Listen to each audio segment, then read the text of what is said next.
ഇന്ന് 2025 ജൂലൈ മാസം 1-ാം തീയതി. ഇന്നത്തെ സ്വർണ്ണവില നമുക്കൊന്ന് പരിശോധിക്കാം. ഇന്ന് ഗ്രാമിന് 105 രൂപയും പവന് 840 രൂപയുടെയും വർധനമാണ് രേഖപ്പെടുത്തിയിട്ടുള്ളത്.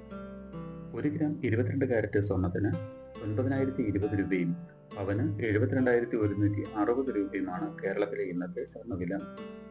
1 ഗ്രാം 24 കാരറ്റ് സ്വർണ്ണത്തിന് 9,840 രൂപയും പവന് 78,720 രൂപയുമാണ് വില. 1 ഗ്രാം 18 കാരറ്റ് സ്വർണ്ണത്തിന് 7,380 രൂപയും പവന് 59,040 രൂപയുമാണ് വില. സ്വർണം വാങ്ങുന്നതിന് മുമ്പായി സ്വർണത്തിന്റെ പരിശുദ്ധി കൂടി അറിഞ്ഞ് വാങ്ങുക. ഇനി ഇന്നത്തെ മറ്റ് പ്രധാന വാർത്തകൾ കൂടി ഒന്ന് നോക്കാം.